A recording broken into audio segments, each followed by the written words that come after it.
महाराष्ट्री पिछले 5 सालों से जीवन में अंधकार छाया हुआ है। कभी भी सफलता नहीं मिल रही है।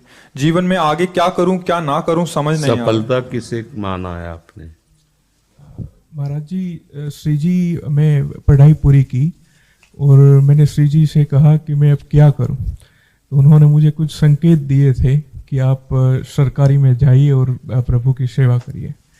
फिर सफलता नहीं मिल रही उसमें एग्जाम में, और अब है आप हमारी बात समझिए। आपको श्री जी ने संकेत किया और आप सफलता नहीं प्राप्त कर, दोनों बातें झूठी है ना। दोनों बातें झूठी हैं। आप सत्य को स्वीकार कीजिए। श्री जी के संकेत को आप जानने लगे।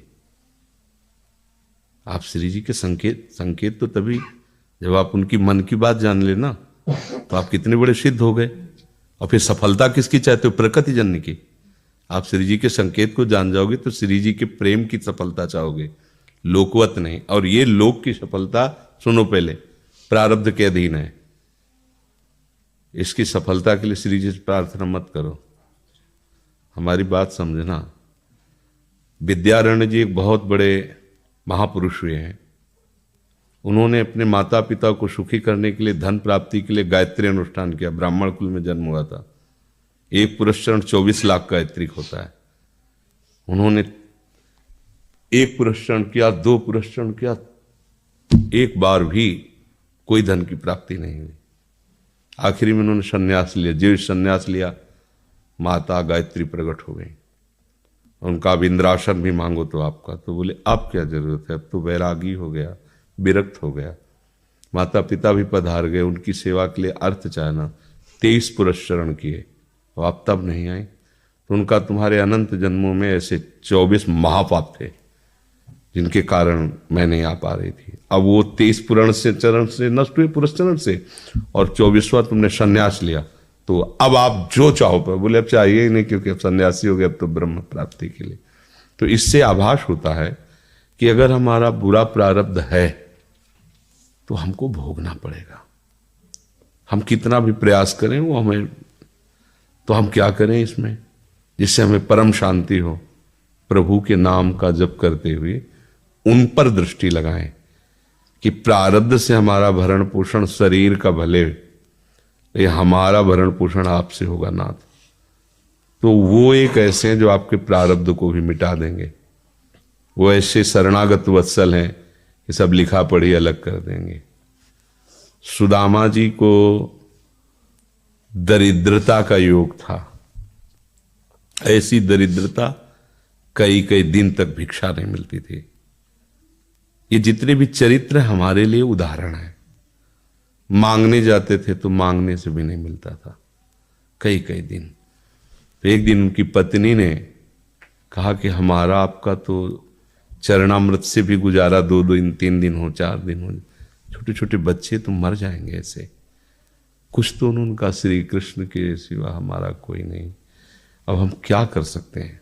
प्रारब्ध जब बिगड़ता है ना, वो कोई सफलता नहीं होने देता। तो एक दिन श्री रुक्मिणी जी प्रसाद ठाकुर जी को भोग पा रही थी, प्रभु ऐसे रोक दिया, उदास हो गए।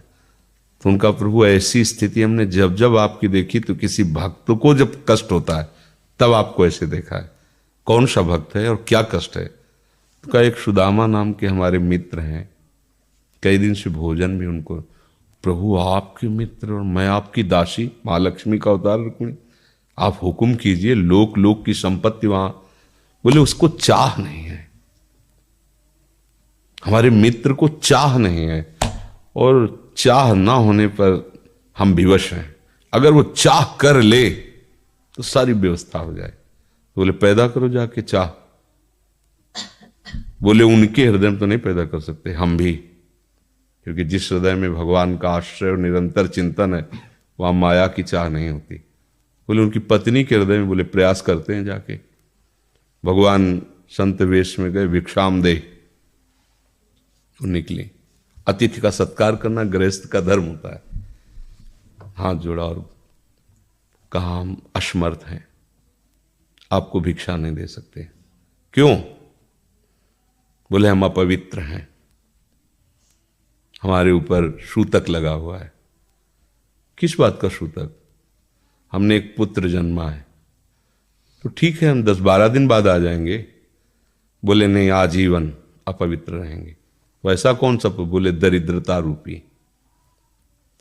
विद्वान की पत्नी है तो ऐसे उनका दरिद्रता रूपी पुत्र का जन्म, अर्थात सीधे कि मैं नहीं दे सकती या देने योग्य नहीं, ऐसा न कहीं उनका मैं अपवित्र हूं। तो उनका दरिद्र कैसे हो सकती हो? जिनके पति के मित्र द्वारिकाधीश भगवान श्री कृष्ण है, वो दरिद्र कैसे हो सकता है? एक बार कहो ना अपने पति से। चले गए। जो सुदामा जी आए तो उन्होंने कहा कि देखो, आज एक अतिथि आए थे, उनको मैं कुछ नहीं दे पाए, मुझे बहुत कष्ट है कि मेरे पुत्र और आए हुए अतिथि का भी हम स्वागत नहीं कर सकती, उनका भरण आपके मित्र द्वारिकाधीश प्रभु श्री कृष्ण है। सुदामा जी ने कहा, बोले चले जाओ ना, वो कुछ न कुछ सहयोग कर देंगे। तो बोले हम ऐसे मित्र नहीं बनाए कि वो हमारा सहयोग करें, कभी नहीं, मर जाऊंगा पर उनसे ये नहीं कहूंगा कि आप हमारा। बोले मत कहना, दर्शन के लिए तो चले जाओ, वो सुना है इतने उदार हैं कि वो जाने पर ही दे देंगे।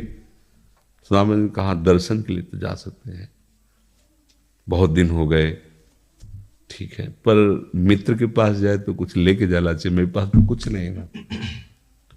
पड़ोस में जैसे किसी से मांगने गई तो, अरे समय जब बिगड़ता कोई नहीं होता साथ। एक ने थोड़ी उदारता दिखाई तो चावल पछोरने पर जो आगे कणका होते चावल के, जो प्राय वो लिए सुदामा जी ने कहा हमारे प्रभु भाव के भूखे हैं, कुछ ले जाएंगे, खाली हाथ तो नहीं है। पोट्री में सारांश में बता रहे हैं, द्वारपालों ने देखा कि हड्डी हड्डी शरीर में कई जगह से फटे वस्त्र, बेवाई फटी हुई, मतलब दिखाई दे रहा था दरिद्रता की मूर्ति है। तो उनका किससे मिलना है तुमको? तो उनका श्री कृष्ण से। बोले संभाल के बोलो, क्योंकि पार्षद है, अनंत कोट ब्रह्मांडों के नायक प्रभु के ऐसे बोले कोई श्री कृष्ण को ऐसे गली आए। उनका जाके तो तुम बोलो ना, श्री कृष्ण से जाके कह दो कि एक सुदामा नाम के ब्राह्मण आए हुए हैं। पार्षद गए, वो प्रभु बड़ा अजीब आदमी है, आपका नाम बिना किसी सभ्यता के ले रहा है। वो कह रहा श्री कृष्ण से कह, सुदामा कूद पड़े, भगवान दौड़े। वो पार्षद, वो सब की ब्रह्मा जी शंकर जी आते हैं तो वहां खड़े रहते हैं घंटों, भगवान ऐसे भागे जाके। सुदामा जी को पता था ना, हमारे रुक्मिणी जी के महल में रुक्मिणी जी के पलंग पर बैठाते हैं, स्वयं चरण पखारते हैं सब। अब ये वैभव, क्या हालचाल है, कैसे हो? प्रभु आप सब जानते हो, आपकी बड़ी कृपा है। तो ब्याह हो गया, हाँ ब्याह भी हो गए, बच्चे भी हो गए। हमारे पास आए हो तो कुछ तो लाए ही होगे। अब वो सड़े से कपड़े में चावल, कैसे बड़ी बड़ी वो वैभव, महारानियां सब भगवान का। चुप ऐसे। बोले देखो फिर चूक कर रहे हो, हमारे हिस्से की चोरी पहले की थी और फिर चूक कर रहे हो। और उन्हें हिम्मत नहीं पड़ रही थी, इतने महामहिम प्रभु को कैसे हो तंदुल।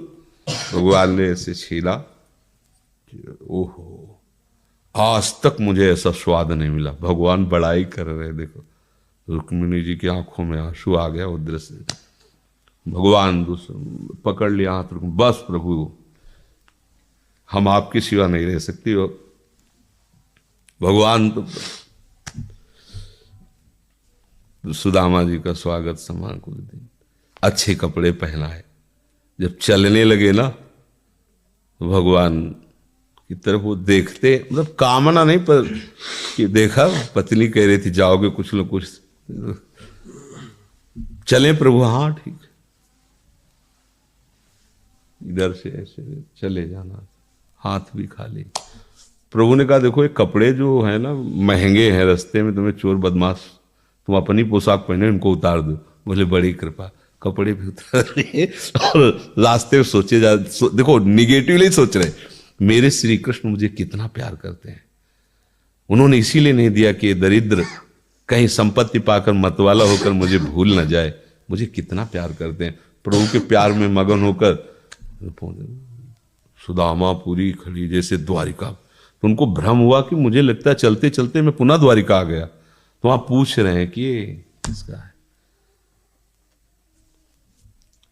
भगवान के पास विधाता है, उनका प्रभु ये तो गलत हो गया, इनके भाग्य में हमने लिखा था क्षय श्री, ऐश्वर्य का नाश, जीवन में नहीं ऐश्वर्य, क्षय श्री। भगवान ने उसका उल्टा कर दिया यक्ष श्री। जैसे कुबेर का अथाह धन का खजाना, त्रिभुवन का खजाना वही है कुबेर के पास, ऐसे कुबेर का खजाना यक्ष श्री। तो कहा प्रभु, तो उनका इन्होंने एक पुण्य किया है, अनंत ब्रह्मांडों के समस्त जीवों को तृप्त कर दिया है। प्रभु खुद को खाने को नहीं तृप्त, बोले मेरे रोम रोम में करोड़ करोड़ ब्रह्मांड वास करते हैं और इनके तंदुलों से मैं तृप्त हो गया, अनंत ब्रह्मांडों का भंडारा हो गया। उसका जो पुण्य होता है लिख दो इनके भाग्य में। अब किसी की चलेगी प्रभु के आगे? तो एकमात्र प्रारब्ध को मिटाने वाले भगवान है, कर तुम अकर तुम अन्यथा कर तुम। तो आप भगवान की शरण होकर उनका नाम जप कीजिए और उनसे प्रार्थना कीजिए कि आपको उचित लगे तो समस्या का समाधान कर दीजिए, नहीं तो मुझे समस्या से लड़ने का बल और विवेक दीजिए, बात बन जाएगी।